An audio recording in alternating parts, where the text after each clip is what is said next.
Hello there, and welcome to the Stay Off My Lawn podcast, where we'll have a little fun, lots of laughs, and discussions on the common sense that needs to be applied to a lot of today's world news issues. And now, the disclaimer. Stay Off My Lawn is not intended as legal, medical, or financial advice. Void where prohibited. No purchase necessary to win. Open to legal U.S. residents 18 or over in the contiguous 48 states. Any resemblance to anyone living or deceased is purely coincidental. Actual price may vary. Only use as directed. Not a member of FDIC. And now, here are your hosts, Mike and Richard.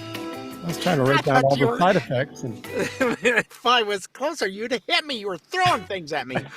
Mom, he's being mean again. Mom doesn't care. Yesterday was her day. She didn't care. Oh, man.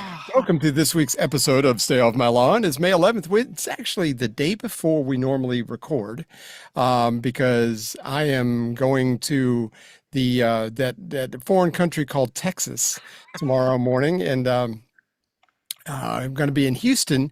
So come see me in Houston if you live in the area.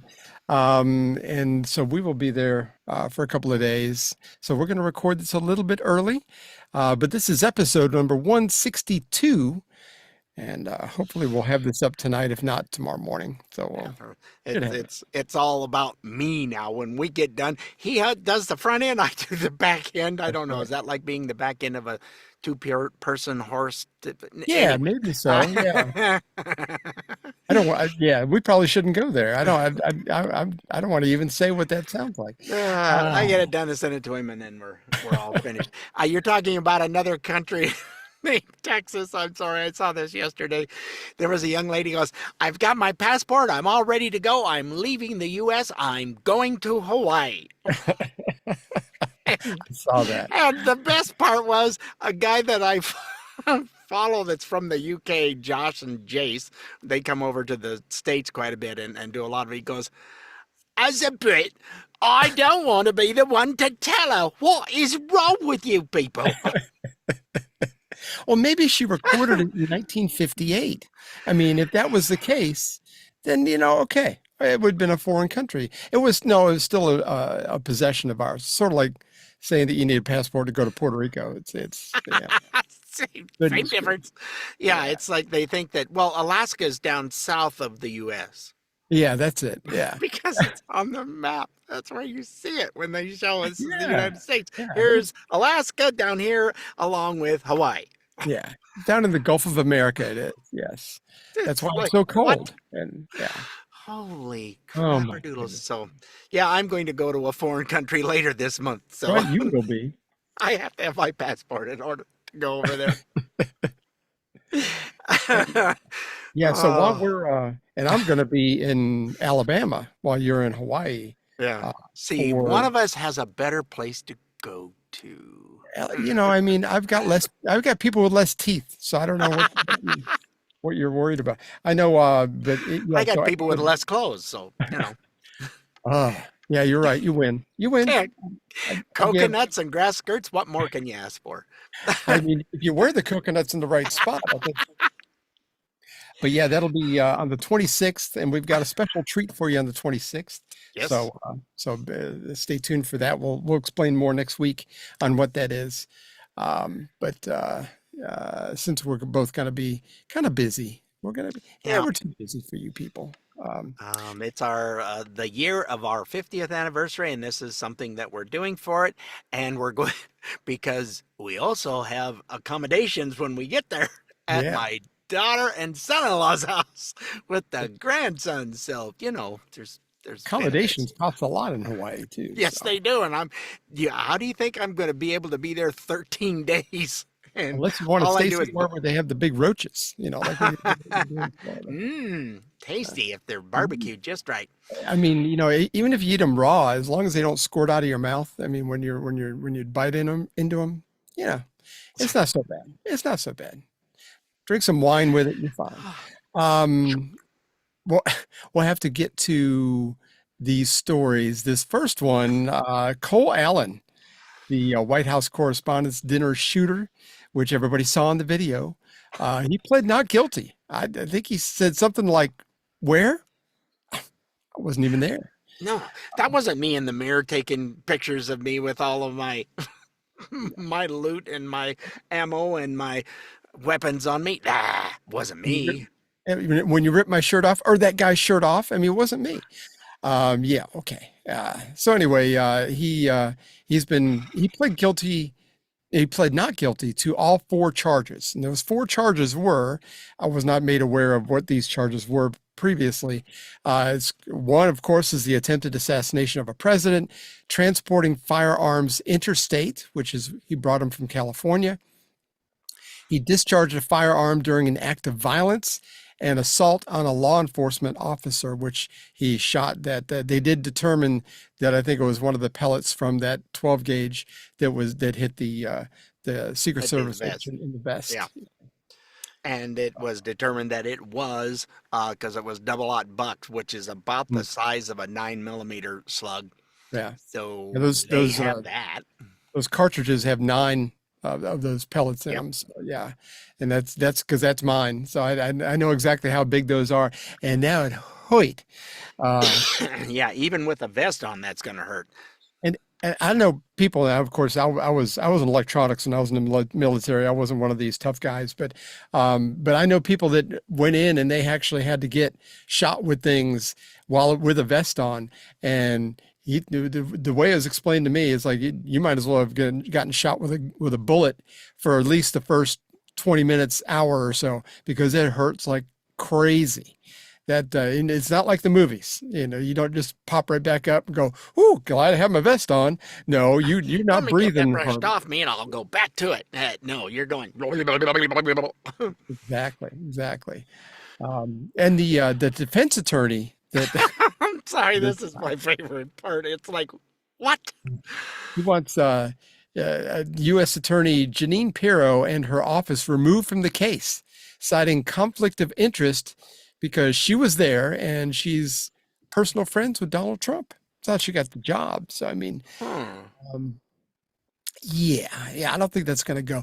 Oh, and they also asked Attorney General Todd Blanche, who was also in the ballroom, to be taken off the case too. And I think it's going to work. I think that's going to work. No. No. What? There was another case that tried this, and that was their deal, and must have been a conservative judge because he went, "Give me a break." No, Did he didn't allow it. Yeah, it's Yeah. like, no, nice try, no. Well, yeah, Not I guess. guilty when he's on video running and shooting. He's in his own room. They have his phone that has the pictures of him looking like something from the Wild Wild West. Uh-huh. I mean, he And had they've more got than his that money. manifesto, which is kind of Yes. saying that he's doing what he ended up. Yeah. But yeah, what he ended up trying to do was about as far as he got. Yep. I guess if you're the defense attorney, you got to try something. I don't know what else he'd do. And I would probably go down that he's bat guano crazy. I guess that's probably the way I'd go with it, Well, rather than this route. But maybe that'll be next. Who knows? the only thing in all of that disturbed me was the one Secret Service agent that shot 5 times and didn't hit nothing. He was not even 50 feet away. Really? Have you been at the range lately? Yeah. I mean, I don't know. I've got a friend of mine's yard. We go over, we shoot. I do a lot better than, and I understand, you got stress and everything, You but got adrenaline going and all that kind of stuff, but you that's train what you're for this. supposed to practice at. Exactly. You train scenarios with this. I mean, I don't know. I don't get it myself. I'm with you 100%. I don't Yeah, know. it's like he shot 5 times and didn't hit anything. Wow. He should have hit with at least 3 of those shots. 'Cause Yeah. 5 shots. I mean, that's overkill. But I don't know. Anyway. Yeah, well, that's what's Um, going on with that. Good Lord Almighty, I can't believe they're still diddly doodling with it. Yeah. Well, we'll just have to wait and see. I mean, I think he's probably going to end up with life in prison. He might end up suiciding himself between now and then. Who knows how that all works? If Hillary gets involved, we just don't know. Well, these nuts that keep believing people like from The View and all of the other CNNs and the now, Because or of whatever the heck it's supposed to be called MS now. yeah. Nothing but saying all these things about how Trump's a Nazi, and it's like, give me a break. I mean, they're just so convincing, such convincing people. What, why wouldn't you believe it? And heck, if he's Hitler in the reincarnation of Hitler, we got to take him out. And but they're talking about the right wing rhetoric. Yeah, okay, whatever. Sure. We bring up the government overreach with the COVID fiasco quite often on this show, and it's mostly because I personally. We do? Oh. Yeah. Am I there? We do. We both. I want to be reminded of this stuff so I don't forget how they acted. The same kind of, if they try the same kind of crap that they tried back then, I want to be prepared. I want to make sure. Now with the new hantavirus thing coming up, you almost got to wonder if they're got itchy finger on that trigger. I have already heard we may have to do voting by mail-in ballot again. No. Yeah. I'm sure they're eyeballing some kind of draconian BS that, anyway, and to remind us all how this all went, which I have, the great Jesse Kelly had a great montage, and I stole it from his show the other day. But this is how the AutoPen administration mandated and just spoke to us the way he spoke to the American people. Let's be reminded of how that went. This is a pandemic of the unvaccinated. For unvaccinated, we are looking at a winter of severe illness and death for unvaccinated. For themselves, their families, and the hospitals they'll soon overwhelm. We must increase vaccinations among the unvaccinated with new vaccination requirements. This is not about freedom or personal choice. My administration is now requiring federal workers to be vaccinated. We've also required federal contractors to be vaccinated. If you have a contract with the federal government working for the federal government, you have to be vaccinated. We're requiring active duty military to be vaccinated. We're making sure healthcare workers are vaccinated, because if you seek care at a healthcare facility, you should have the certainty that the people providing that care are protected from COVID and cannot spread it to you. We've been patient, but our patience is wearing thin, and your refusal has cost all of us. My patience got thin too. So, I mean, actually, me and Joe had a lot in common over all that. Did you have any more clips? I forgot to ask earlier. I do. Okay. Senator Ron Johnson from Wisconsin released a report on how the feds handled the info about the jab, mostly. He was on Jesse Kelly talking about it the other day, and he was pretty excited. It's a long clip, but he really brings out a lot of good information. That this report was just released, I think it was last week. So here's Senator Ron Johnson. I know so many Americans just want to move on, but we have not had a reckoning in terms of our miserably failed response to COVID. And I think, as you know, I held a hearing last week, issued a new report. This is a bombshell. The title is Unmasked: How Biden Health Officials Purposely Turned a Blind Eye Toward COVID-19 Vaccine Safety Signals.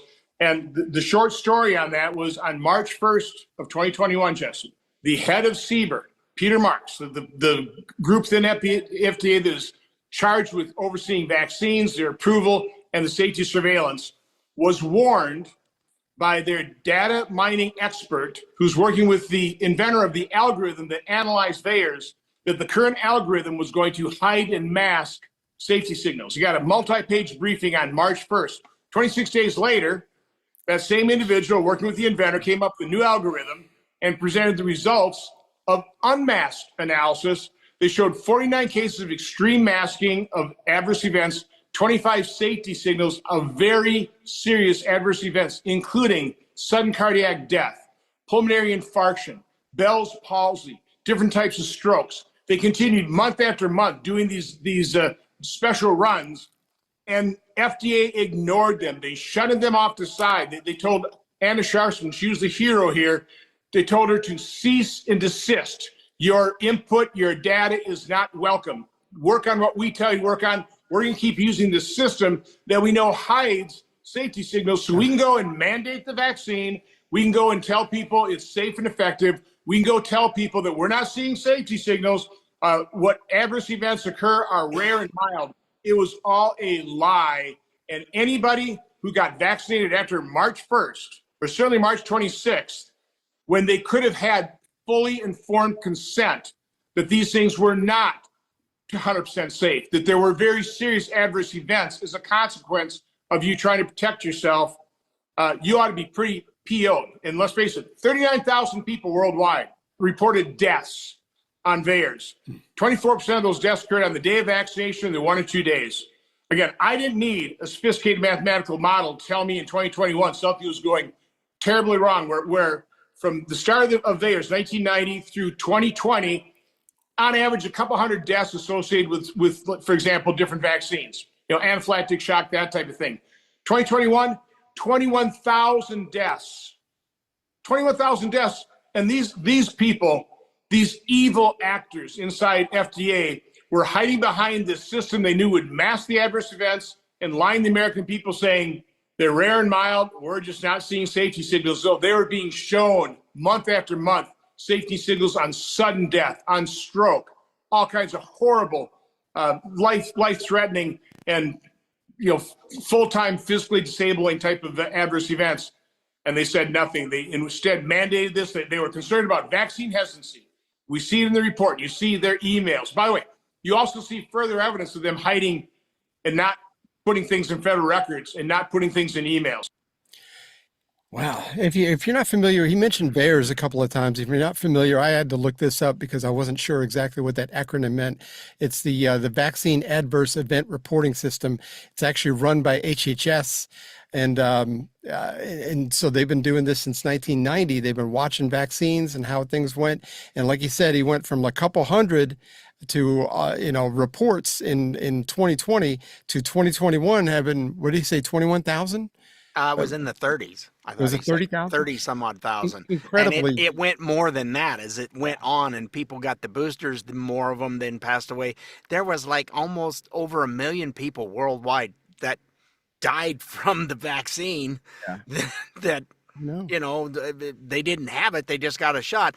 And inside the vaccine, new report that people got rid of all the they found a report with all the adverse stuff and what might be in it and yada yada, because that stuff is starting to become a little more readily where you can get at it now. Guess what's in the shot is the hantavirus. It's in there? It's in the shot. Oh my gosh. I think that's one of the things I might have sent to you, but there's been so much news. You just can't read it all this week. I could sit at the computer all day. I actually sat here for 3 hours today trying to figure out what to keep and what not to keep, because it's like we got so much stuff. Yeah, no, it's right. It's right in the stuff from Pfizer that they had. It was, not added by somebody else. It was part of so that's why this thing is that mRNA and goes in and we didn't get the jab of any kind. So, nope, not gonna happen. The thing that got me, and I've mentioned this before, is when they actually came out and said it was mRNA, and I knew what RNA was from high school. I remember reading about what RNA and DNA and that relationship, and I'm like going, look, if they're doing something to your RNA, that's not a good thing. Not a good thing at all. That changes your programming. That's not what you want. That's exactly what we said and went, Yeah. And then we flew back in kind of the middle of stuff, August of 2020, and bought the car from the daughter and son-in-law. We drove it across the country, 3,200 miles in 7 days, and stopped along the way. And people went, I remember being in a group and having, why don't you take it over for a bit? And then went to ask, well, so what's everybody going to do when the I still have to stop and not say pandemic, but that's basically what it was. Do when it's over. I'm going, well, I don't know. We just got home here about 3 weeks ago from driving across the country with the car we bought. And he just looked at me like I had 4 heads and was, are you trying to get yourself killed? It's like, whatever. You know what? And no matter what it is, if you've got a 97% chance of survival rate of a chest cold. As long as you don't have, look, if you've got some a lot of comorbidities, which I never heard that word prior to COVID, that was a brand new thing to me. But if you've got a lot of comorbidities, you've got diabetes, you've got all these heart problems, Obesity yeah, and all kinds of other maybe issues. stay in the house, but I still wouldn't suggest the shot because I still think that that's caused a lot of those problems too. Yep. Um, Not but, a good thing. for this new hantavirus, that was the first thing I thought of though, and I'm like going, they've got all these people in quarantine right now in Atlanta and in Nebraska, I think it is, and they're watching them really closely. And Jay Bhattacharya, I just saw him come out yesterday, I think, no, today, and said that look, you really have to be on top of somebody in order to get this. It's not like COVID where it was a virus that kind of passed in casual passing. This is a different thing. But Jay Bhattacharya was also one of the voices of reason back in the day. And so they're not going to listen to him either because, they're going to consider him an anti-vaxxer because he was just, even though, was he at Stanford? Is he from something? And I'm not an anti-vaxxer, but this thing, like you were saying, it's like was familiar with that as well. I'm going, I don't want to take something that's gonna screw with. No. I'm weird enough. I don't need any additional help. And now we find out, the spike protein, it hangs around for a lot longer. It multiplies itself. I mean, it depends on your system, how it reacts. And man, if it clumps together, and that's what's giving people heart stuff, and it attacks your heart, it attacks blood vessels and plugs things up. And I've known two people that have had open heart surgery. That's not much. Not long after the shot. This day and age, you don't hear of that as much. It's happening a lot right now. Yeah. And I know that everybody, at the very least, everybody who had the shot and the multiple boosters, they got COVID multiple times. Yep. If I got it, I was symptom free.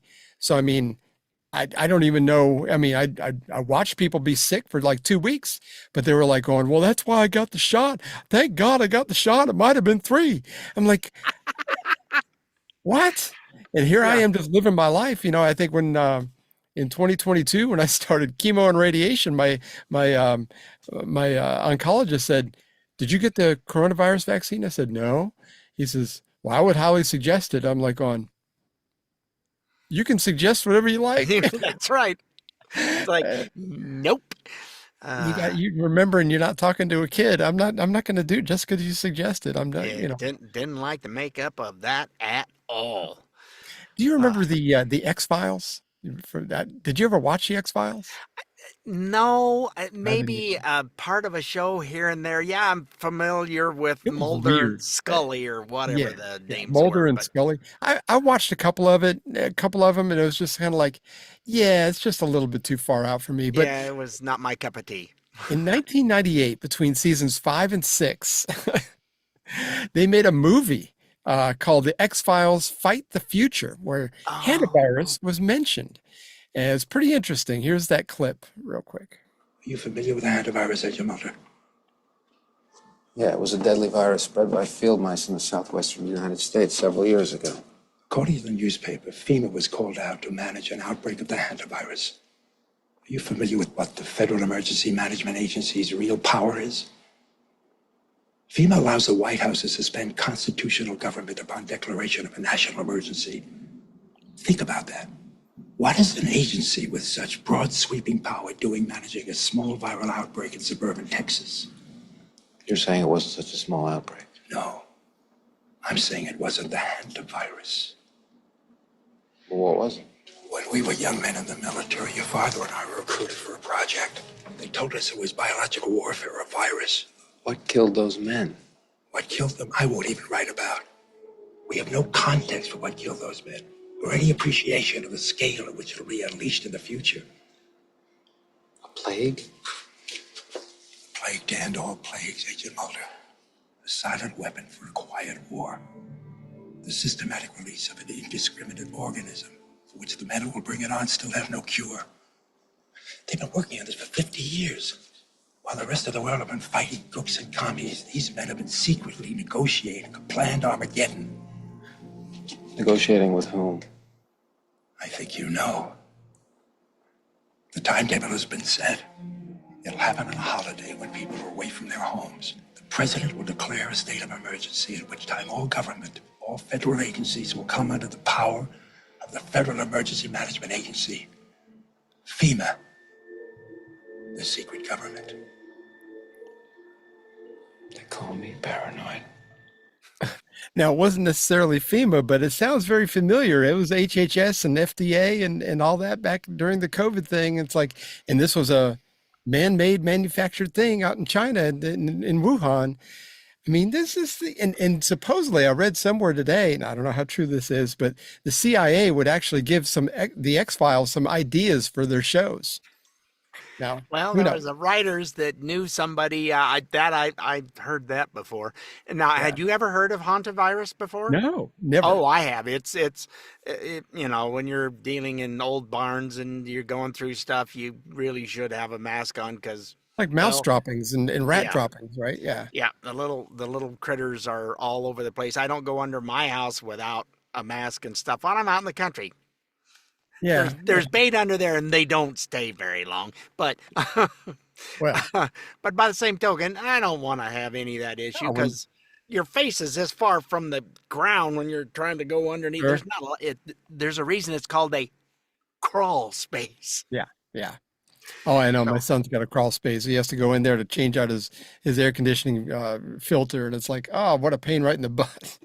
Yeah. So I have to go out there and then the door doesn't want to go back on. It's old. It's like, so it always takes two people. So, yeah.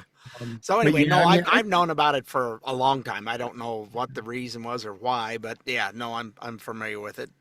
Now, it reminded me when I did read about it being the droppings of a rat and everything. Do you remember the bubonic plague?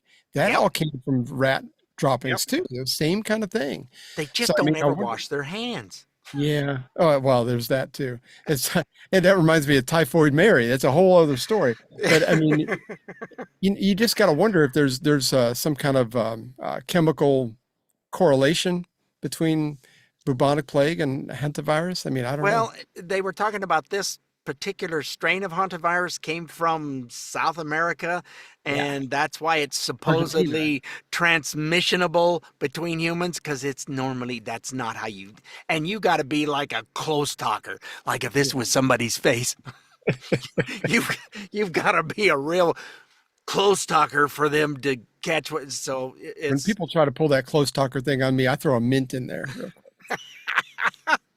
Because you're killing me. You need to floss or something because most people's breath just like, Gavin, my eyelashes curled like that. Think you know. My nose works too well. And it's like, I smell everything. It's like, no. I know you had a tuna fish sandwich yesterday, didn't you? Because you need to back it up. But yeah, tuna fish is great, but not the next day. So we are almost at the 30-minute mark. Let's take that quick break. I'm so glad we can stay on topic. We're almost there. Let's take a quick break, and then when we come back, we're going to talk about we're going to find out whether the UK is actually fed up with their illegal immigration fiasco they have over there. I use fiasco a lot. Maybe I should use a different word. I like fiasco. It's a neat word. I can barely spell it. I'm from the South. That's the way it works. So we'll talk a little bit about that when we come back, so hang in there. Mike Tarnow, Richard Durrington. The Stay Off My Lawn podcast continues next.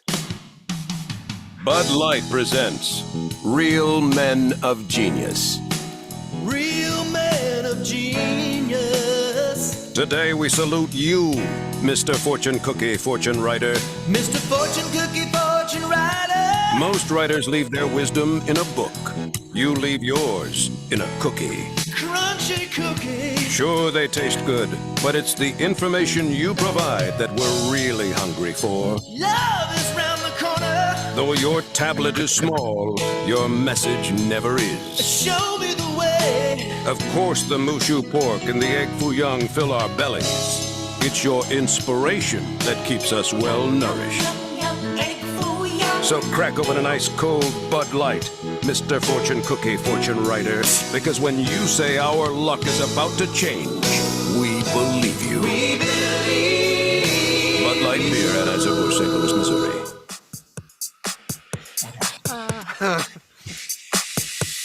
Still get lottery numbers on those too. That's what I was just going to say. Don't forget to turn it over. Sometimes they're on only on one side, but some of them have the numbers on the back. And don't forget to go play those because they'll surely take your money just for fun.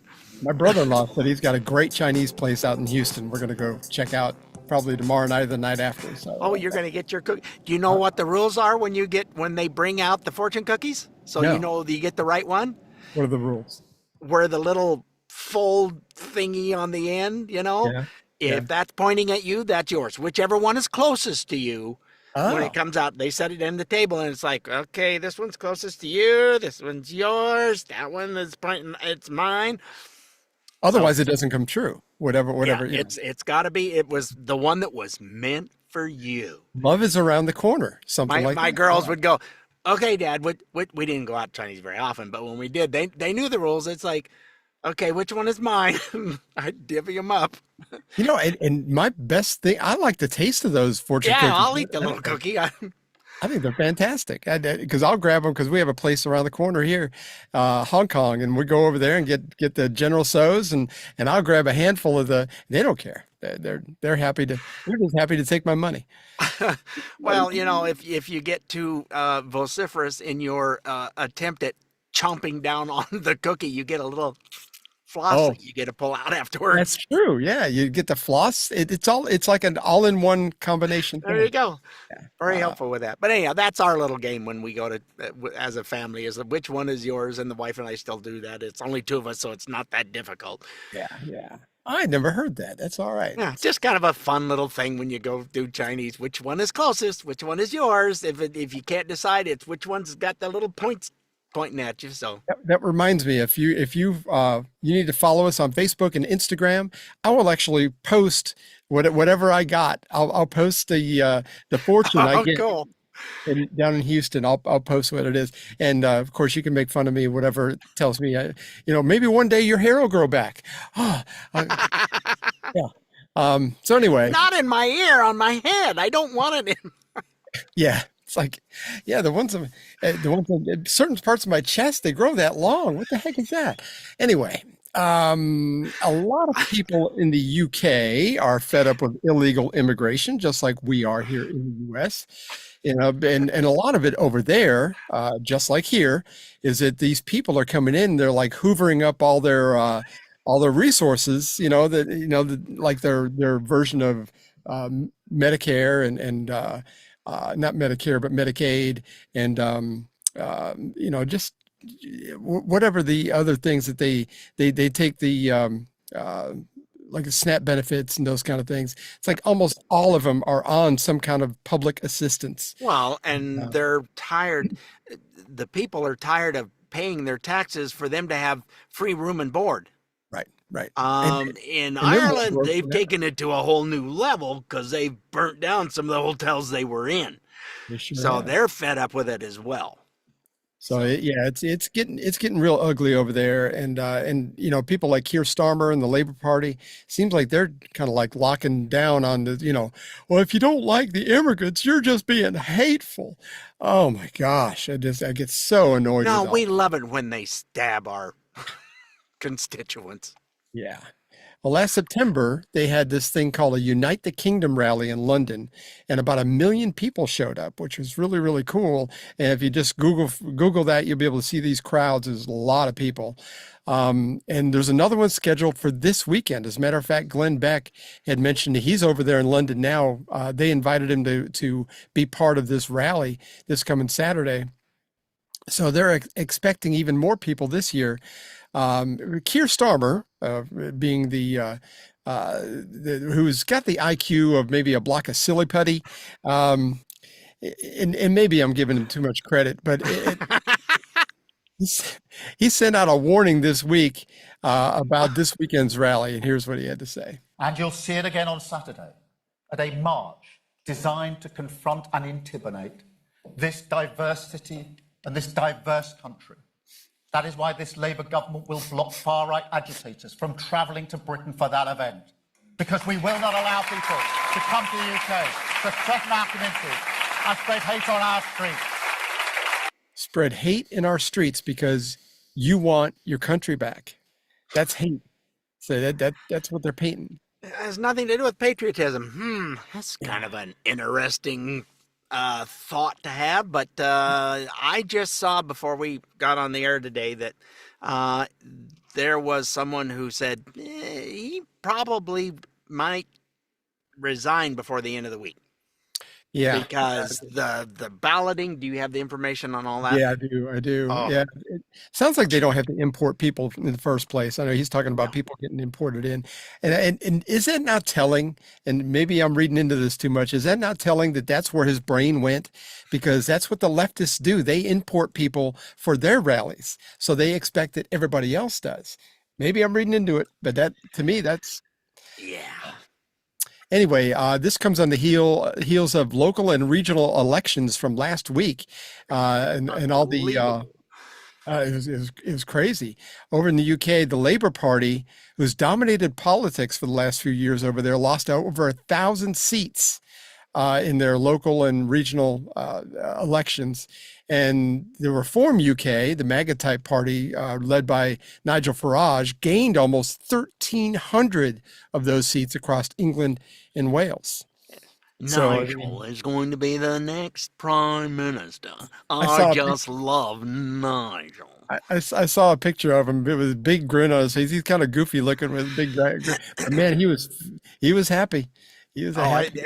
They were just totally lambasted. All of the prognosticators, nowhere close were they right, because in England they run the media, so the media is going to say what they're told to say from the government. So if that's not as close to being, but I think at least they're open about it. We run the media here. You know, the left, the Democratic Party definitely runs the media here, but they're we don't do anything with the media. We're not part of it. And that's not going well. Do you know that I saw that since 2016 or something like that? What is it? CNN is down 70%. Oh, is it really? They've lost 70% of their viewers. And they're about to can a bunch more people because they can't afford to keep paying them. And they were a big deal in your state. You said that they had this monstrosity tower building, and I went on the tour of it 20 years ago. It was fantastic. Yeah, it was I actually saw headline news. Whoever was doing that, you know, because that headline news back in the day was every half hour they would give the news of the day, and it wasn't so political back then. It was just like, you know, but it was cool. I saw the broadcast, and it was beautiful, beautiful studios, and it's a big tall tower. Apparently, it's mostly empty now. So, yeah, they're not there anymore. They're in the original little small studio they started out in. They went back to that. It used to be a big food court in the bottom, sort of like at a mall. I mean, it was beautiful, absolutely beautiful. Yeah, it's sad that they've gone that way. And I think, you know, Ted Turner was kind of a very, very lefty. And when he sold, and apparently whoever bought it, and I don't know who that was, he's even more so, or he or she, whatever. And they've just ruined the whole thing. So it's not going well for anybody that's there at the moment, and MS Now, or whatever they're called, isn't doing a heck of a lot better. People are going, I'm tired of you being lying to me. I mean, some people will go, did you know? I said, no, that's not what happened. What were they hoping to accomplish by moving the name from MSNBC to MS Now? NBC wanted nothing to do with them anymore. It was pulling them down. They want to tell their own lies the right way. I was going to say, NBC still lies too, though. CBS is the only one that's starting to kind of like maybe get it a little bit. Just, kind of, sort of, somewhat. Somewhat, yeah, a little bit. Anyway, not long ago, Slovakian politician Milan Mazurek addressed the EU with some biting commentary on the immigration thing. So good. It's so good. It's so good. It makes me smile. So here we go. You must have lost your minds. In Spain, they just legalized residence of 500,000 illegal aliens. In France, they throw grenades into hair salons in a broad daylight. In Germany, not a single day goes by without someone being murdered with a knife. In Sweden, for example, you have bomb attack every other day. I can continue, but you just don't care. Those are not real problems for the European left-wing politicians. No, you are going to solve the situation in Minnesota. You are seriously discussing here the rule of law in the United States and criticizing American government for deporting illegal aliens, for deporting criminals out of their territory in the same time when Western European cities are gradually turning into war zones. We should do exactly the same. We should deport them from Europe and not legalize their stay. We should listen to them and not what you are proposing to all of us. Everybody can see now you are enemies of Europe. You hate our nations, and you want to destroy the future for our children. We should stop you. We should defeat you politically if we want to survive. Otherwise, it will be the end of Europe. I love him. I love him. I'd never heard of him before, but I love him. It's like, gee, did he mince words? I mean, he was a little wishy-washy. Yeah. Yeah, no, that was pretty much. And the new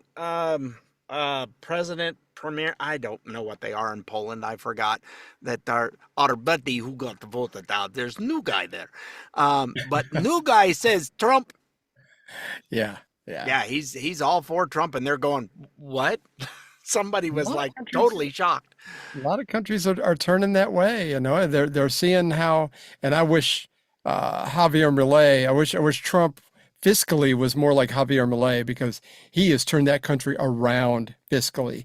It's fantastic.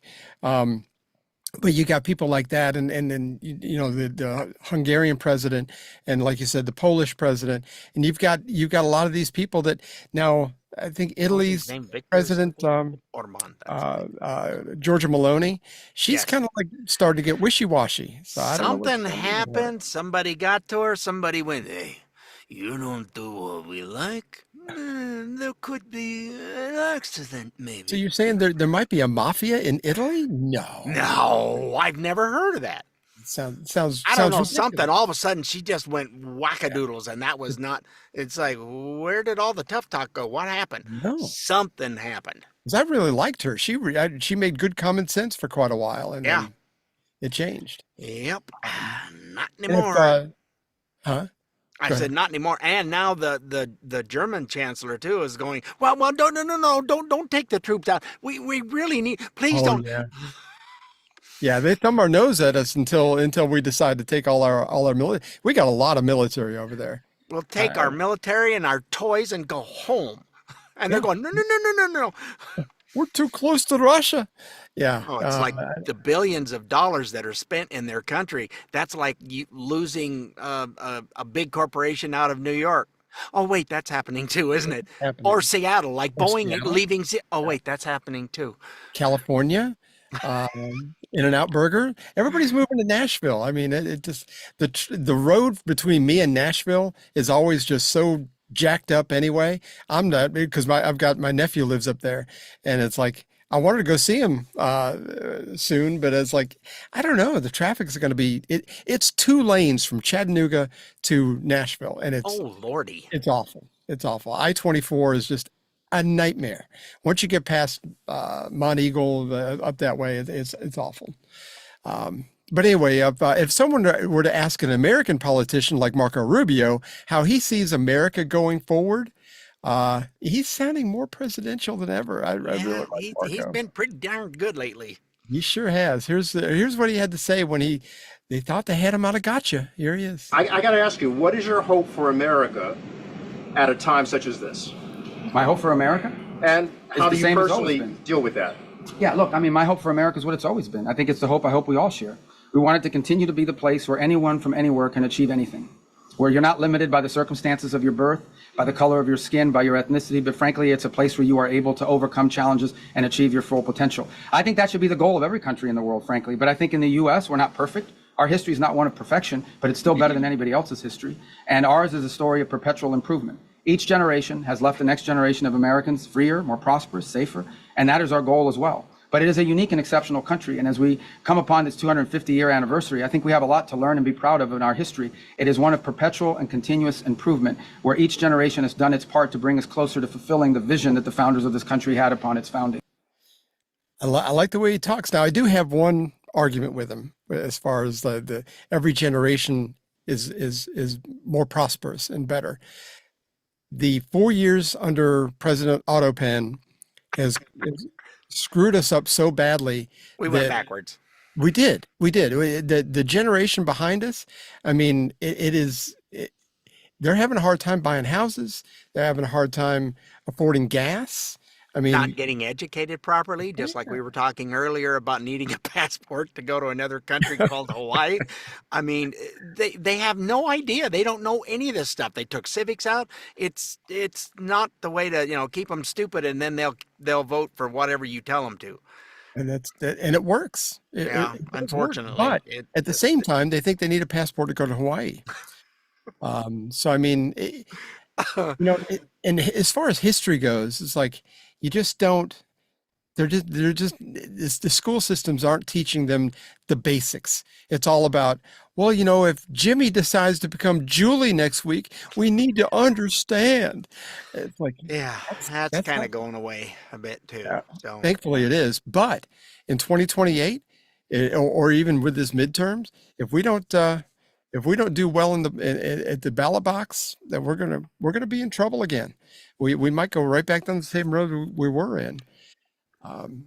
So it's kind of hard to know. Glenn Beck was talking to California candidate for governor Steve Hilton just this morning, and I had to rip this off of his website. This guy, by the way, he's from Great Britain originally, but he has not only made himself an American citizen, he has actually completely 100% renounced his British citizenship. Yeah, he does not have dual citizenship. Yep, it's completely gone. And most people want both because it's like, well, I might be able to get the pensioner stuff from my home country, and I suppose I get that if that's the way the rule is, but anyway, it's a kind of a unique thing for someone to move here. And, the unique thing too, and somebody else mentioned this, and I can't remember who it was, but it was a really, really good point. People can move here from Bangladesh or from China or wherever, and they become Americans. Now, if we move to Great Britain, we move to Canada, we move to China, we're never going to be Chinese. We're never going to be British. I mean, it just doesn't work that way. America is so unique in that way. When you come here and you want to be American, then we will make sure that you are an American. Kenya, I don't care where it's from. It doesn't matter. But it's a very unique situation. Yes, and the other thing is, we're not asking you to forsake your customs and whatever. That's why we have Chinese restaurants. That's why you can go get the Thai restaurants. You can go Mexican, whatever you want to eat. Those are customs that were brought over, and that's why it's a melding pot, and you don't have to give that up. But by the same token, if you don't want to assimilate and be part of, Italian restaurants, the whole thing, if you don't want to be part of the country and you want to try and take it over and make the country the way it was in your crap hole place that you came from, that's not going to go over well. No, I agree. I do think, though, as far as immigration goes, I do think we should put a moratorium on all immigration for at least a while. I don't think even good candidates, I think we just need to just shut it off for a while and get things sorted out, get people out of here, turn off this H-1B visas, getting those people over here taking up jobs that Americans could be doing. We got a bunch of people from India and different places on these H-1B, I'm sorry, I said HB1, H-1B visas over here that are doing jobs that we could be doing as Americans. I don't get that whole situation. My daughter-in-law actually educated me on that a little bit, and really doesn't make any sense why we allow all that. They do it. They get rid of. We're having a big layoff, and then they laid off 300 people, and they hired 400 to come over and work cheaper than the 300 they laid off, and saying, well, I can't find anybody to do this work. You had somebody doing the work. What the? Yeah. Well, I partially blame the federal government for allowing it. And Trump has been part of that too. He's actually done that for some of his friends in the corporate world. And it's just, it stinks. I don't like it. Anyway, Steve Hilton was asked about the messy race he's in out there in California, and what he's in for in case he gets elected as governor. He's number one right now, but here's what he had to say. What is happening? What's happening is change may be afoot. As you say, I've been leading in the polls for most of the year, actually, and this state is a disaster. I mean, what's really interesting about California, if we just take a step back from the daily atrocities committed against the people of California by the Democrats who've been in charge. If you think about what's been going on, it's 16 years now in California, one-party rule. They've had all the statewide offices, governor, lieutenant governor, attorney general, all the elected offices statewide. They've had super majorities in the legislature, 2/3 majorities in both chambers of the legislature. They've controlled all the big cities, all the big counties, the state Supreme Court, 6-1 Democrat majority. It's a very political Supreme Court. And so California today is what you get when Democrats get everything they want, when they have a completely free rein to do whatever they want year after year after year without any check or balance. And let's look at the results. Just the facts are so damning. We have the highest poverty rate in the country, the highest unemployment rate of all 50 states, the highest cost of living by far, highest gas prices, electric bills, insurance, housing costs, highest housing costs, lowest rate of home ownership. Every single thing you look at, more qualitative measures, U.S. News and World Report does these annual rankings of states. California is ranked 50th out of 50 states for opportunity. Just think about that. When you think about the image of California as the land of opportunity, we're 50th out of 50 states. Wallet Hub, we're ranked 50th out of 50 for affordability. Chief Executive Magazine does an annual survey of business conditions. We are 50th out of 50 states for business climate 10 years in a row. I mean, literally, the joke I make on the campaign trail, we all remember that movie that won the Oscar a few years ago. When you think about what exactly have the Democrats messed up in California, everything, everywhere, all at once. It's insane how bad their performance has been. Yeah, I mean, it's a shame. One of the most beautiful states in the country, maybe next to Hawaii, or even in the regions in the world. I mean, it's absolutely beautiful out there. Yeah, I still don't get how good old greasy Gavin is thinking he's going to be president when you don't have anything to run on there, buddy boy. And where's all this money going and what's happening? Remember how I told you that Washington was going, hey, California, that's a good thing. I think we're going to do what you did. And that's what's happening up there. All of a sudden, their governor's going, oh, crap, Boeing is leaving. You've got some other big corporations that are going, you're not taxing us like that. We're gone. See, and how in the world do you not learn your lesson? But as far as Gavin goes, it's like, look, we called your previous employer and they think you suck. Yeah. You know? They said, yes, you did work there, sort of. Because you had a podcast, didn't you? Yeah. Gosh. Oh, Lordy. Yeah. Did you have anything else on Steve? No, that was all I have on Steve. Yeah. Well, we're picking on California again today. So, they're just right for the picking. The fruit's ready. I mean, you know. It really is. It's they had a debate. From Mexico or whatever. Yeah. Anyway, go ahead. Yeah, well, that's a little farther south. But anyhow, Spencer Pratt he's running for mayor of Los Angeles. And he brought receipts and he didn't have to look at notes. They give him a question and he just lambasted her. Yeah. Well, both of them. And the one from India, I think it is. Yeah, I think is that where she's from? She just was like, this is not a friendly interview at all. This is not a friendly debate whatsoever. In fact, all I can do, I can see her and her name just went right out of my head. Oh, the sitting mayor now? Yes. Karen Bass. Bass. Yeah, there we go. Sitting mayor now. And I went, oh, Bass. Oh, yeah, Karen Bass. Yeah. She was just, she had her mouth agape more times than not. And just, she couldn't even defend herself because there was nothing to defend. It just flat, these are the facts, period. Well, they asked her about the Palisades fire and everything, and it's like, and she just lied, and she wasn't even here. She was in Ghana, I think it was. She was somewhere having a lunch with somebody. I don't remember what it was. I mean, first of all, if you're a mayor of an American city, Omaha, Atlanta, White Georgia, what the heck are you doing in a foreign country? What business do you have over there? Is some big industry in Ghana going to move to LA or something? I mean, not that I know of. But the funny part is, this is a Republican in what's supposed to be a deep blue state that's not so blue anymore. It's turning redder all the time. He won the debate with an 88% approval rating over these two ladies. Neither one of them had double digits. I think one was 7 and the other was 5 or some such whatever. So yeah, that would be the 12. That makes sense. That's it. That's all the more approval they got. They got just slammed. It was so good to see that coming out of California. It wasn't even fair. It wasn't even fair. No.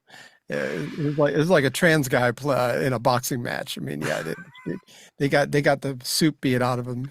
Yeah, it was. And a perfect example of all that corruption out there in California, and mismanagement of funds. Yes. What a segue! You are the master. That's what I'm thinking. That's what I'm thinking. I mean, I wrote it down that I'm the master right here. But. It wrapped all this corruption up into a virtue signaling bow, with a virtue signaling bow. And anyway, this just hit the news recently. Here's Britt Hughes explaining what we're talking about. So Gavin Newsom's California just announced that they're going to be providing free diapers for newborns across the state. Sounds great, right? Wait a minute, because this is how they get you. Newsom says the Golden State Start program will give families 400 diapers when they leave the hospital with their newborn. And of course, leftists are using this to claim that Newsom and Democrats are more pro-family and pro-life than Republicans. Except, here's the thing. At 10 diapers a day, 400 diapers will get a family with a newborn through about 5 weeks. The program is going to cost the state upwards of $12.5 million next year alone, up from $7 million this year. So I'll let you do the future math. That money is going to be funneled through a nonprofit called Baby to Baby, which will then hand out their branded diapers to 400 participating hospitals. California has about 500 plus hospitals, give or take. Oh, and did I mention that Baby to Baby's CEO, Nora Weinstein, is really good friends with Gavin Newsom's wife and even sits on the board of her California Partners Project? Baby to Baby's board is also stocked up with Hollywood celebrities, including Miranda Kerr, Ciara, Julie Bowen, Kelly Rowland, and Jessica Alba, most of whom donated to Gavin Newsom's campaign. So instead of lowering taxes and letting families keep their own money so that they can go buy things like diapers, California takes their money, pumps it through a nonprofit that's stocked with Gavin Newsom's political buddies and campaign donors, whose CEO made $240,000 in 2024. All to provide a free service that's available only in select locations. So that cash then lines the pockets of the people at the top. California taxpayers end up paying through the nose to the tune of millions of dollars for overpriced diapers. And Democrats call it compassion and use it to solicit more votes for people who are too ignorant to recognize this Ponzi scheme. Now you know. Look how much I care for the poor people. Look how much I care for kids. Yeah, that program is about as good as those diapers are filled with. Yeah. That reminds me of that old saying that diapers and politicians should be changed out frequently. For the same reason. Yeah. And if anybody's ever had a baby, dang, that seems like that's all you get done when they're new little is like, holy crap. I had neighbors when we had our third and they came over with 2 huge cases of diapers. Oh, that was awesome. It didn't last that long, but it was still, man, we didn't have much at the time. And that was just a blessing. But yeah, you change them a lot. Yeah. A box of diapers now, or even a Costco is like $40, $45. It's like, unless you catch them on sale. So, I mean, it's insane. And, we've got the 2 grandbabies. So, I mean, my son and daughter-in-law are like, time's tough. Yeah. I get it. I totally get it. So, anyway, I guess that's it. What? We said anyway at the same time. It was stereo. You missed it. I did miss it. We do have a Paul Harvey rest of the story. We need a palate cleanser. Thank goodness.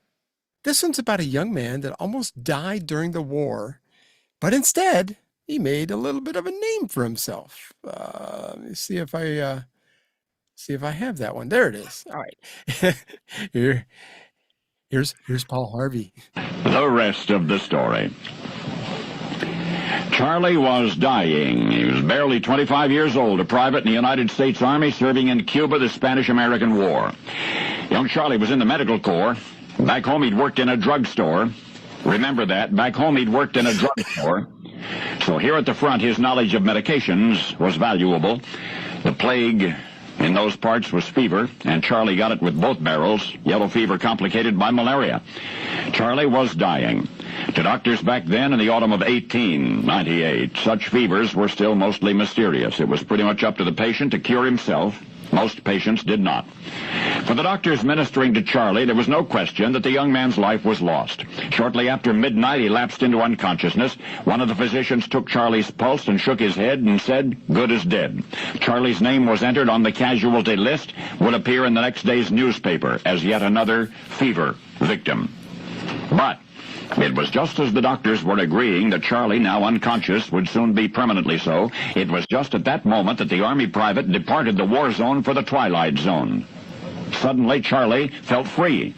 It was as though he were poised at a corner of the ceiling, looking down at his own apparently lifeless body, looking down at the doctors and the nurses, watching everything they did, hearing everything they said. One physician was making out a report, another giving an order, two nurses were talking, saying, "What a shame." The whole matter seemed strangely unimportant to Charlie. He had seen and experienced enough misery. He was glad that it was finished, but then Charlie was overcome by an unpleasant sensation, an inexplicable instantaneous awareness that if he did not return to that ravaged body, it would be as though he had failed some sort of an examination. And the next thing Charlie knew, he was feeling pain again. His body felt heavy again. And with that, he heaved a sigh. One of the doctors jumped, actually frightened. And then he called out to his colleagues, "He's still alive." And as the young man's breathing grew stronger, it became obvious that he would stay alive. To the physicians and the nurses, he would later accurately, explicitly recount what had occurred during his supposed unconsciousness. And many weeks in the hospital would help Charlie recover his health, although his attitude toward living would never be the same. Now, one of these days, each of us is going to die, and nobody, except through faith or speculation, has any way of knowing precisely what that means.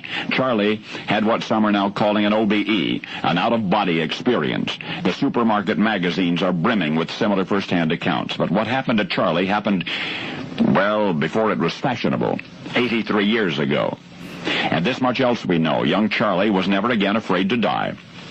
From that night on, he was filled with a sense of purpose and with the determination that whatever he did, he would do the very best he knew how. When he got back home, he decided what years remained would not be spent as a drugstore employee. Charlie would own his own drugstore. Charlie would own his own drugstore. Maybe the next time you visit his establishment, and you will, you'll think of the born-again enthusiasm that made it possible. I hope you'll remember the 25-year-old private in the United States Army Medical Corps who perhaps previewed Kingdom Come, only to return from the brink of death to give this world and himself a second chance. Charles Walgreen. Now you know the rest of the story. And who would it? You and I talked about this before. It's like up until the last 5 seconds, I had no idea. No, we kept going. I'm going, well, is it? Gee, who would have been? I don't know. Charlie, who's Charlie? What? I didn't know his first name. Walgreens, I know. Charlie, yeah. I didn't. Yeah, Walgreens is like CVS, except that they don't have the really long receipts. You don't get the 4-foot receipt for a pack of gum.